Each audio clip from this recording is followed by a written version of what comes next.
So hello everybody, welcome back. I hope that you like this video and you find it helpful somehow. And yes, today we're at the balcony again. We have power, we have everything, so we're fine. We don't have water to the pipe because it's Friday. I have told you before we don't have water on Tuesdays nor Fridays. So anyway, so having said that, then I'm going to make this video to talk to you about several changes in terms of gardens, housing, food, and others. Now, grab your coffee, and if you wanted to share one with me, you will edit links for that down below. You can also send an Amazon gift card if you would like to do that, or you can also check any of the books that I have in Gumroad. I'm working on changing also the platform so that I can have the books available in other things, but anyway, so I saw a video about buildings like skyscrapers in which people are now thinking about having trees and things like this. So I'm going to tell you right off the bat that it's not possible, period. I don't care how you look at it. That's just not possible. And if you have a building in which all of a sudden they are allowing people to plant trees, leave. I'm not joking, leave, because you will have a legal battle with all of the tenants and all of the people within the building. The main reason for this is not because you cannot have plants, and keyword plants. What you cannot have is trees. There are you see in the world of vegetables or vegetable kingdom thing, there are a lot of families and varieties of trees and plants and things like this, and one of them is the trees, which is like the things that you can see right there. And then there are bonsais, which are trees, but they are extremely small, like this small, compared to that size. Okay, so this one is like this size, and this one will be like this size. If you were going to compare it in size, this one will not have more than 30 centimeters, maybe 40 centimeters, and at least you pushing it. And the reason for this is the following. Because there is a food shortage, and because there is so many things that are happening, people start gardening in their own houses. And when you have an apartment, you don't have enough space to have a garden. And by the way, this will be a trend. That means that people will run out of the idea, because having a garden is the amount of work and the amount of money that you will have to invest, and the amount of things that you will have to learn, and things that you will have to deal with, like insects, water, testing, and a lot of things. You might not be able to pull this off, because this type of lifestyle is not for everybody. Do I recommend having a garden? Yes. Do I recommend you learning the skill? Yes. However, you learning the skill will still make you a rookie. I don't care how you look at it. You will be a rookie. And even if you study this thing, you will still be a rookie. The reason being, well, there are so many things that that you don't know about plants. And for all I know, we, as humans, do not know everything that there is to know about plants. It's just not possible. And so when you're talking about a building, okay, and these people want to plant things to grow food, you see, at this point you will have apartments in which you can see, I don't know if you have seen my plantain trees or plantain in my garden, because I do show these things in my videos. The one that produces bananas, okay? That one, there is one that we call dwarf, as in a small thing, is probably the size of an adult, and then there is the regular one, which is the probably the size of a small tree. So there is people that will plant a small banana tree into their balcony. And what you don't understand is that as soon as you plant something like that, I mean, this is a plant that will be the size of a small adult and is extremely heavy, okay? And it is also in the need of a lot of water, because certain plants will require more water than others. Other plants will also require more sunlight than others. And there is a lot of things that are needed to consider when you're making a garden. And I mean the design. And therefore, when this, I think it was a woman, I don't know, but you could see, when you were walking in the street, you could see from the balcony that there was a banana tree. I think it was on the 4th floor or 5th floor or something like this. And the tree was already giving a banana out. And when it did, it was about to fall out of the balcony. This means that as soon as that thing was a little bit more heavy, then it will fall down to the ground. This means that it will kill someone, very likely. Or it will produce a lot of damage when that thing falls into the ground. And not only that, but the major problem is that because these type of trees, and I do mean trees like fruit trees, any kind of fruit tree will require a lot of water, and they will have a type of root that will very likely destroy any kind of rock below them. It doesn't matter what kind of rock you have. At this point, the rock that these fruit trees are going to face are concrete. This means that very likely the root of this type of trees will destroy the foundations of the building. So if you destroy a foundation in a building, or you damage it, you might need to evacuate the entire building, because as soon as there is a problem like a storm or an earthquake, that building is no longer safe and it doesn't meet standards for living. I mean safely. And therefore, if some politician or whoever decides to make an inspection, then they will tell you that they need to remove the building. They need to take down the building, because if your building in an earthquake or during a storm has the possibility of falling into a building that it is next to that building, basically kind of like a domino effect thing, you can kill everybody.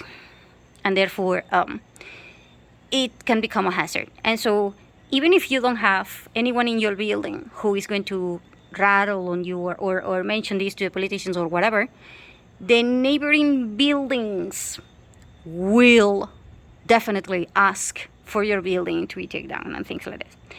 And at this point, if the inspection comes and the inspection finds that the trees that you have there have destroyed the concrete foundations, which in this case they didn't, because there are foundations that are in the corners and there are foundations that are in the center, and not every single wall that you meet in a building is a foundation.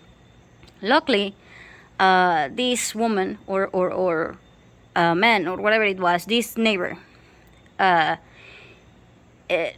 plant tree, the banana tree that they had was not in a foundational wall. Therefore, they were asked to remove the balcony and redo it, and then they had to pay a huge amount of money to do this.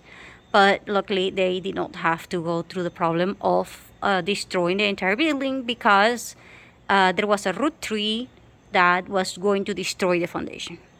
Now, you will also have this problem if you have a sudden explosion or something like this in the basement because somebody is going around, messing around with fuel, or somebody is messing around with the freaking pressure in the water pumps. And so those two things are also going to be a problem. But never mind. Let's just continue with the topic about this thing. The foundations on the building are incredible, like beyond your understanding, important. And the reason being is that during emergencies, you cannot count on emergency services to arrive, let alone save you, let alone solve a problem. And if a situation were to arise, then 9 out of 10 people will tell you, oh, don't mess around with this because we don't have money, we don't have time, we don't have the resources, and you are not putting in risk the only freaking property that I have. And the neighbors are going to be beyond pissed if you even threaten their small living. Because quite frankly, if this was not your apartment because you're renting or whatever, that's fine. And even if the owner of that place, is probably not going to be beyond heartbroken or beyond your understanding in terms of a lot of things, of emotional problems, if something were to happen, mostly because they probably have insurance and, whatever it is. But if this happens to be your only house, and then that there is no government helping you, there is no way you're getting a new house, because a new house is going to cost you literally 400 years. I'm not joking. 400 years of you working non-stop just so that you can pay for a room, so that you can call it your own room. Then I don't need to tell you that you are not letting anyone threaten that one, because it is just too much.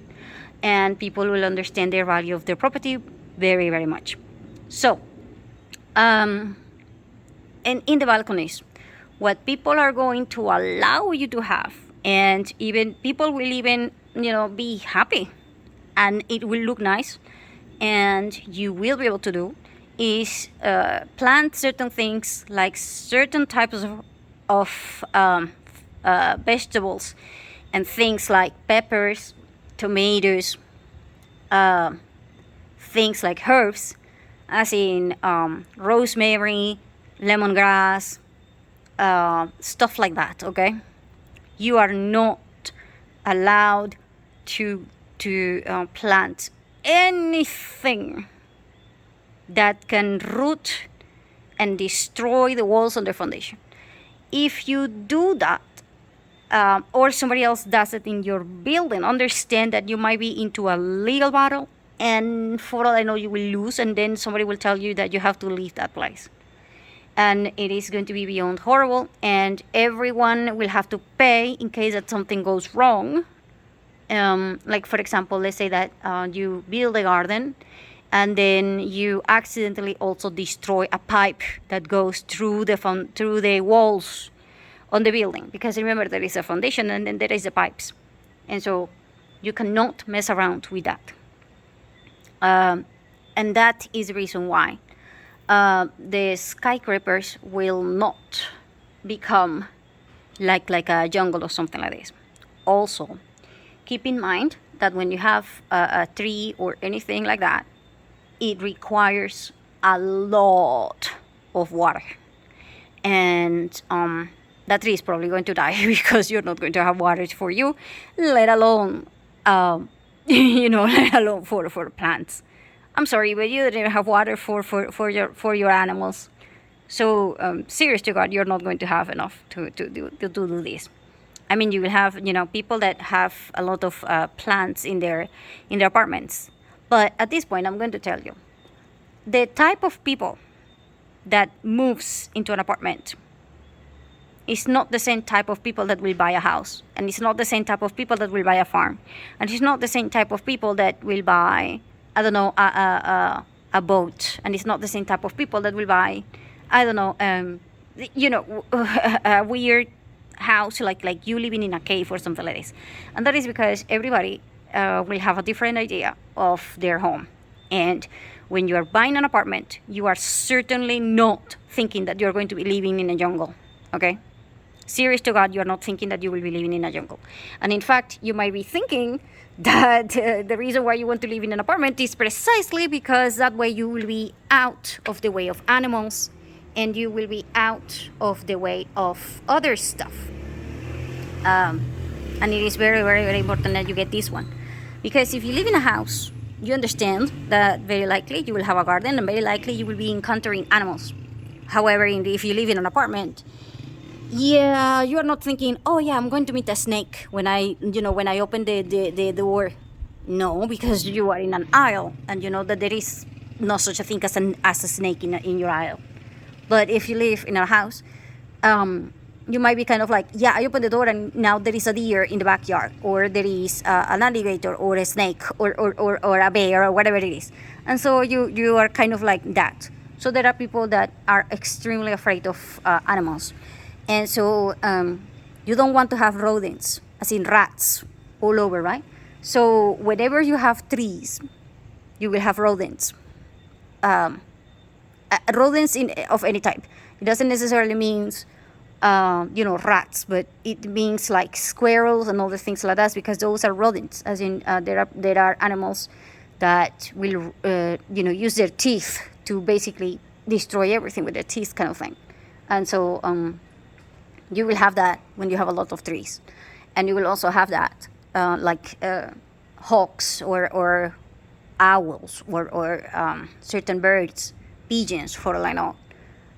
When you have a lot of plants in certain areas, including but not limited to balconies.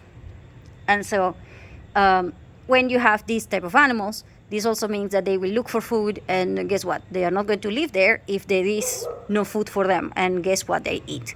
A lot of them eat rodents and things like this, small rodents. So yeah, you can tell. And so if you see any kind of animals like that, then you know that there are rodents around, because otherwise they will leave because there is no food for them. And so other stuff that you want to consider when you are talking about this topic, which is the type of tree, is that when you have a balcony, everybody will see that you have this type of greenery, whatever it is. I mean, they might not be able to tell, because from the ground they might not be able to tell that you have a tomato plant, but they will be able to tell that you have a small garden.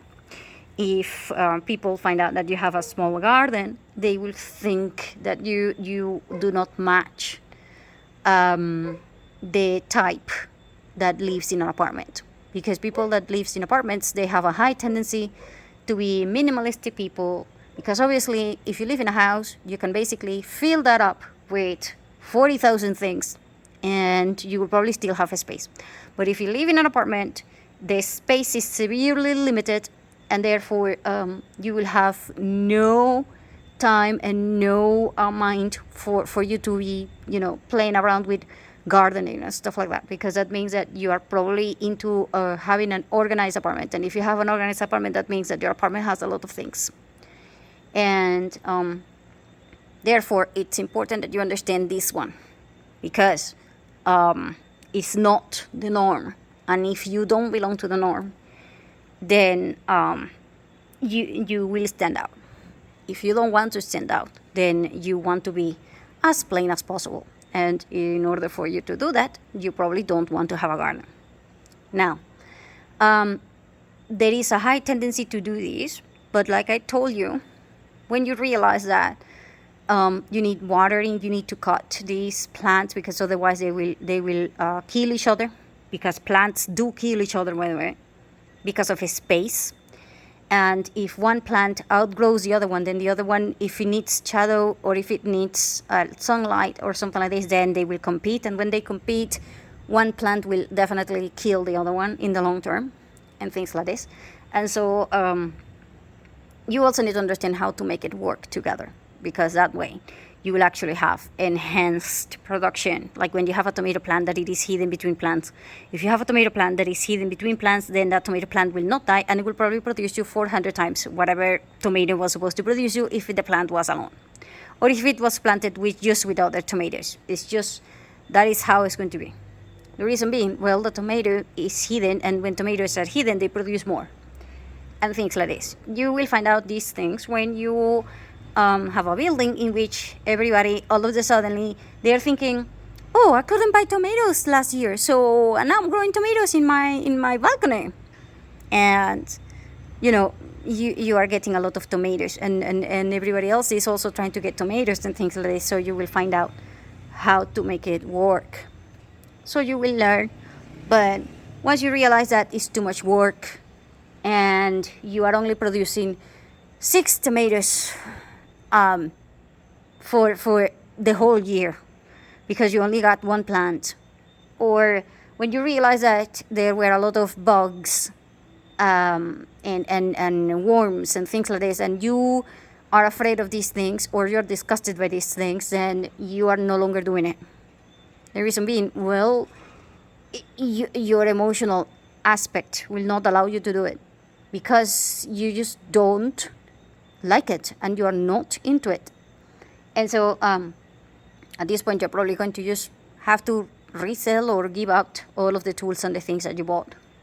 And so it's better to just think about it like I said, like a trend. You run with it, you try it. If you really like it, you will stick to it. But 9 out of 10 times, you will just not be able to continue it. It's kind of like the same thing why you become, when you are into sports, not everybody can make it to the Olympics thing. It's because you need passion, and you need to be constant, and you need discipline, and you need a lot of things. And when you're talking about gardening, then naturally, most people will just give up. Most people will try it. They will spend a lot of money into these things, but at the end of the day, you will quit. And like I said, it's because it's a lot of work. And also because you probably didn't do it right, meaning there is a lot of aspects on the design of the garden that most people do not consider, like having the wind protection plants, fire protection plants, like a barrier in the outer part of the garden. And then in the center of the garden, there should be the plants that require less sunlight, and at the same time they require the most water and things like this, because water will have a tendency to go into the center, or it will have a tendency to be towards where gravity is and things like this. And so you need to understand how gravity is going to affect the soil, and that way you will understand, what plants should you put into the top, and what plants should you go into the lower part. Because if you have a plant that requires a lot of water, but that plant is in the top part of your garden, every time that you put water, the water will just run out, and then you will never get water to that particular area. Therefore, your plant is very likely not going to develop the way that it should.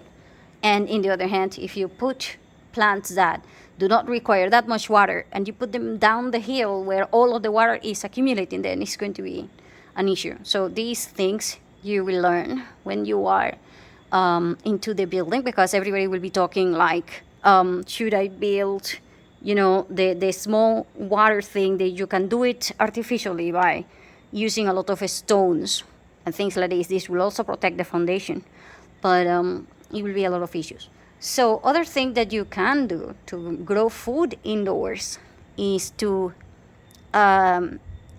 create fungi areas, edible fungi areas.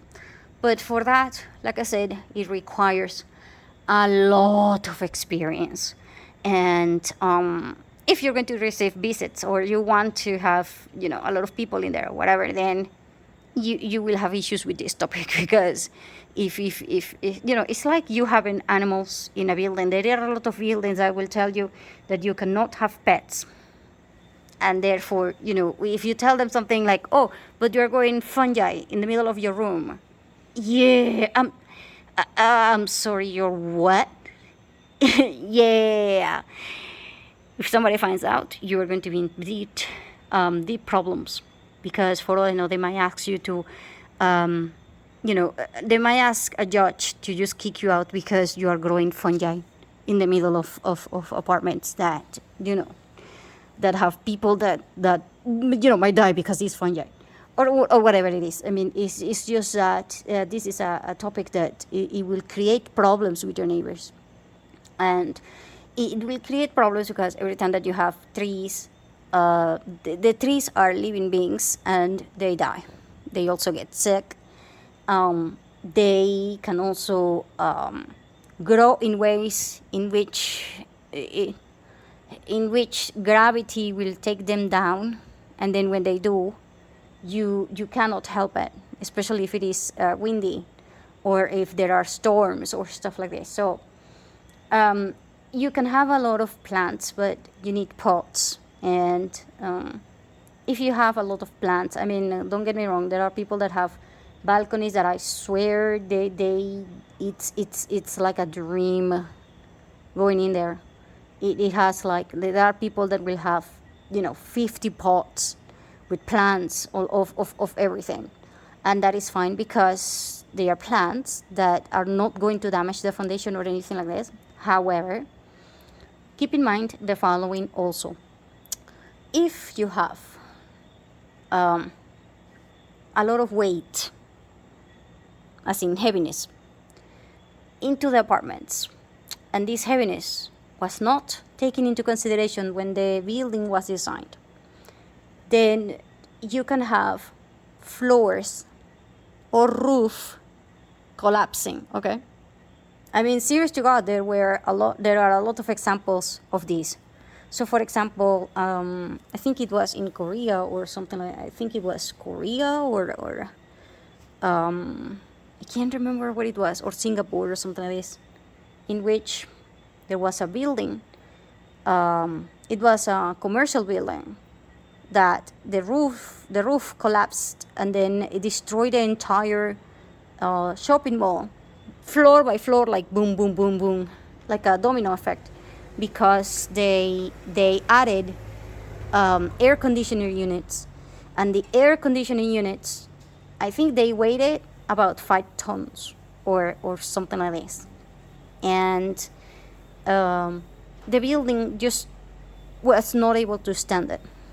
So try to imagine if every single person in your building all of a sudden decides to buy, I don't know, let's say 5 pots or 10 pots. Now, if you get 10 pots and each one of them is, I don't know, let's say 20 pounds or maybe more, but let's say 20 pounds. So that is 200 pounds. And let's say that you have 100 apartments.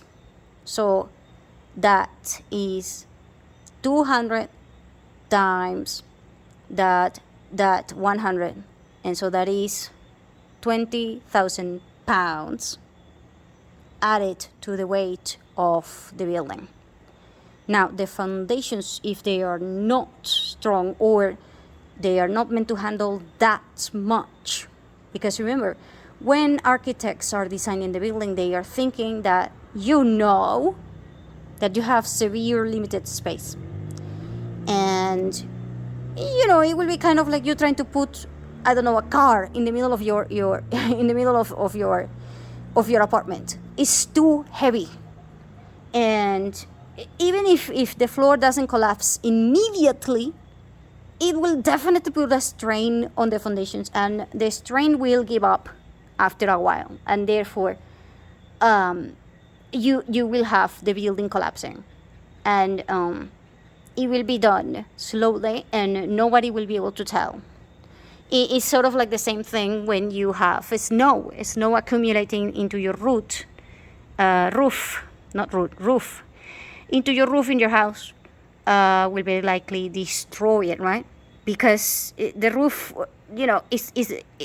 snow is the same weight as concrete, probably more, and therefore, it will destroy it. So you will have issues. And when you have abandoned houses, you will have plants that are actually growing in roof of houses and roof of buildings.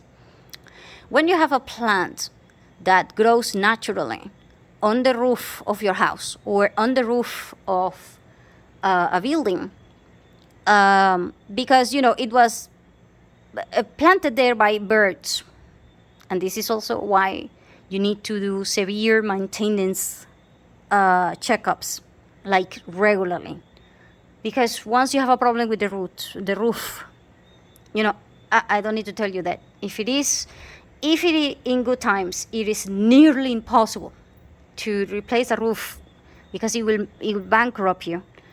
During hard times, you're not doing it. During hard times, that's it, you're done.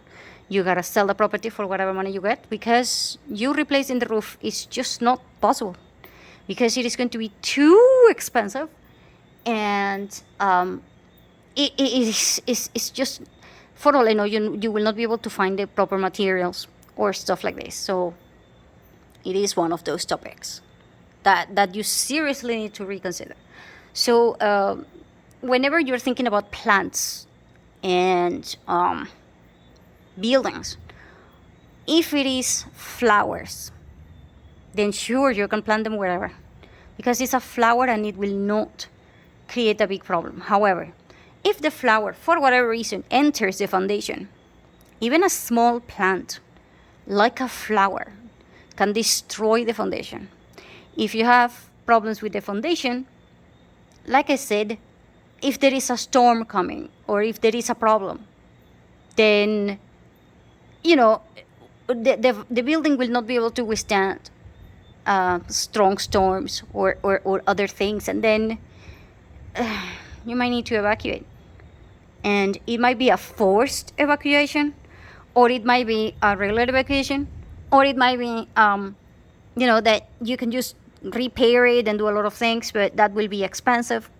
And when you get the bill, of course, because it is a building, you are not going to pay $200,000 by yourself, but the bill will come to your monthly fee, and it is going to be $200, $300, $400, $500, $1,000, and so that you can fix this problem. And so you really, really, really do not want any kind of plant anywhere near pipes and anywhere near foundations in buildings, because when you have problems like that, then yeah, fixing that is going to just be a nightmare. And so when people say, oh yeah, we're going to create greenish thing, unless you're telling me that within the original design, it is thought that you will have these things, then that is going to have to be redone with architects that actually study agriculture. And I'm going to tell you right now, architects do not study design, and the design like there is a lot of design that is not necessarily like the home design or things like this, but design as in how this whole thing should be.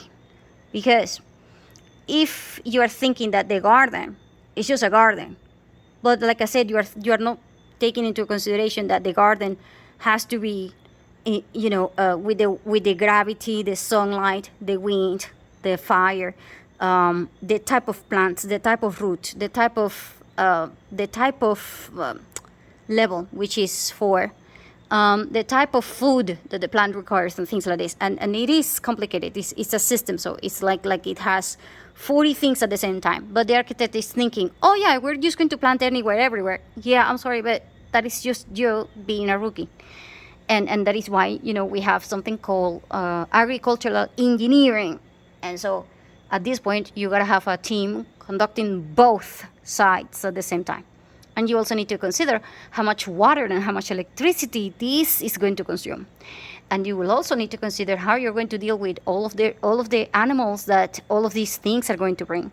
And you will also need to consider all of the legal aspects in terms of, okay, so if I have a building in which 50 tomatoes are being produced, and I am a neighbor in that building, then I want a tomato. Yeah, but there are 50 tomatoes and everybody wants it. Yeah, so how are we going to share it? Especially if it is grown in a communal area. So if it is grown in alleys or the center of the building or things like this, then who is going to take all of the production? Especially if it is hard times, because then people will eat the production. It's like I pass nearby and then I just grab the tomato and eat it. And who is going to stop me? And then and then there will be people that will steal the tomatoes overnight, and then nobody will know who did it, and things like this. And this means that you will probably need surveillance, and then who is going to pay for all of these things? So it is a specialty type of architecture, which, by the way, there were according to the archaeologists, there were people that were that had this type of knowledge when they were designing certain cities and certain things. They were thinking about all of these things, and the buildings were made based upon that. But right now, buildings are very kind of like, okay, you're going there, and your lifestyle is kind of like you go to your apartment, you have a small life there, and that's it. You're going, to your job, and you are not going to even, work in your apartment. Most people are not considering that.